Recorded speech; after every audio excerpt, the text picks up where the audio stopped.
Bacaan pertama.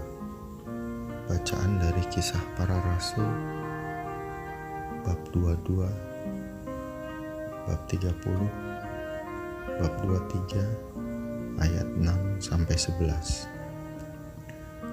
Setelah Paulus ditangkap di kota Yerusalem, kepala pasukan ingin mengetahui dengan teliti apa yang dituduhkan orang-orang Yahudi kepada Paulus.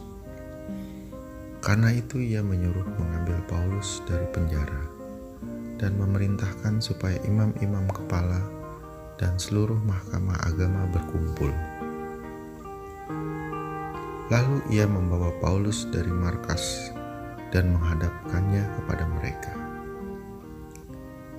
Paulus tahu bahwa sebagian dari mereka itu termasuk golongan orang Saduki dan sebagian termasuk golongan orang Farisi. Oleh karena itu, ia berseru dalam mahkamah agama itu, katanya, "Hai saudara-saudaraku, aku adalah orang Farisi, keturunan orang Farisi. Aku dihadapkan ke mahkamah ini karena aku mengharap kebangkitan orang mati."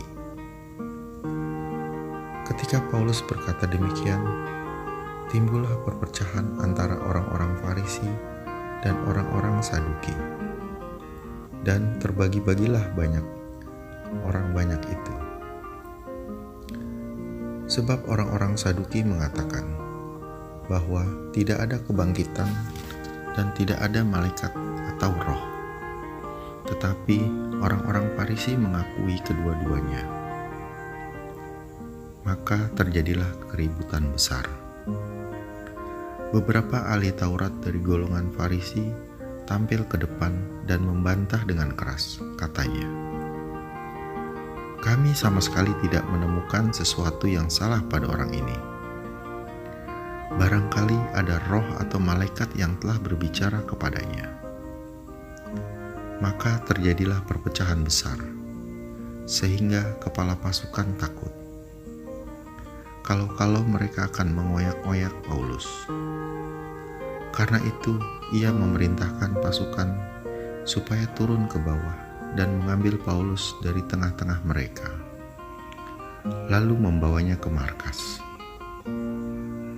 Pada malam berikutnya Tuhan datang berdiri di sisi Paulus dan berkata kepadanya, "Kuatkanlah hatimu, sebab sebagaimana engkau dengan berani telah bersaksi tentang aku di Yerusalem, demikian jugalah hendaknya engkau pergi bersaksi di Roma."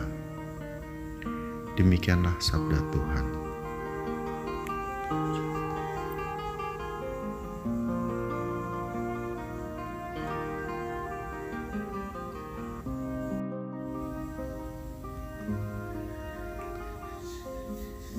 Bacaan Injil. Inilah Injil suci menurut Yohanes, bab 17 ayat 20 sampai 26. Supaya mereka sempurna menjadi satu. Dalam perjamuan malam terakhir, Yesus menengadah ke langit dan berdoa bagi para pengikutnya, "Bapa yang kudus, bukan untuk mereka ini saja aku berdoa, tetapi juga untuk orang-orang yang percaya kepadaku oleh pemberitaan mereka, supaya mereka semua menjadi satu, sama seperti Engkau, ya Bapa, di dalam aku dan aku di dalam Engkau, agar mereka juga di dalam kita, supaya dunia percaya bahwa Engkaulah yang telah mengutus aku.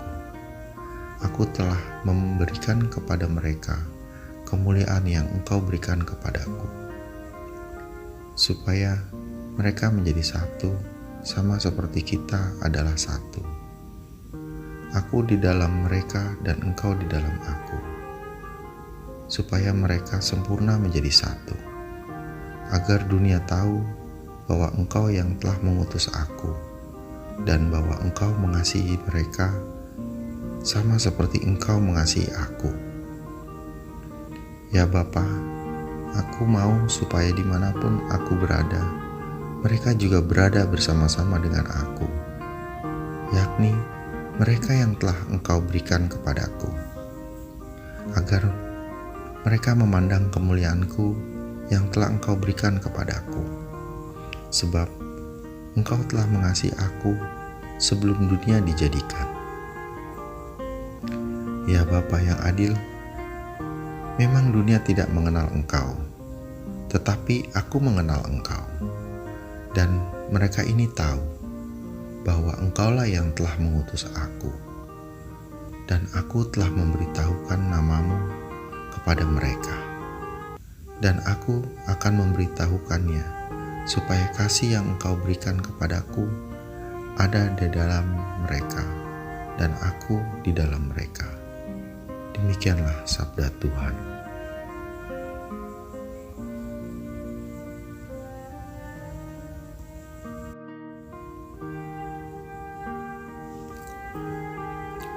Renungan Kamis 2 Juni 2022. Yesus menginginkan kita bersatu dalam kasih-Nya, sama seperti Dia dan Bapanya.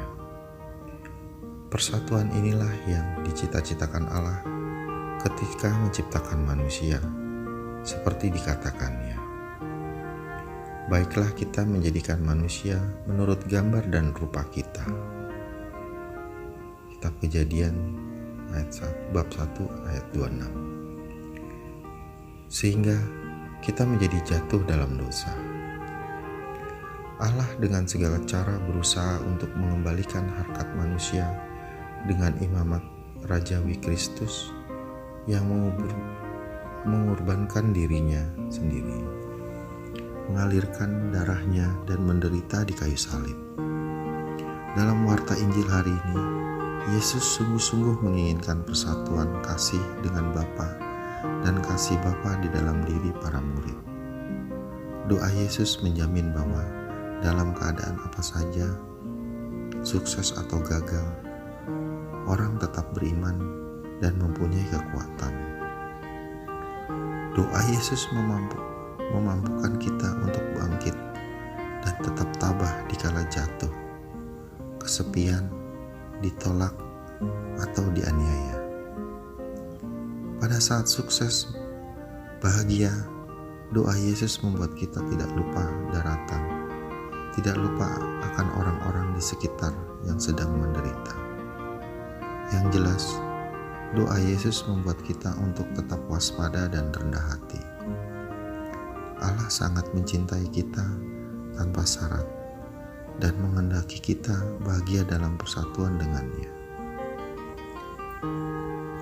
Ya Tuhan, sadarkanlah kami untuk selalu mengikuti jalan-Mu.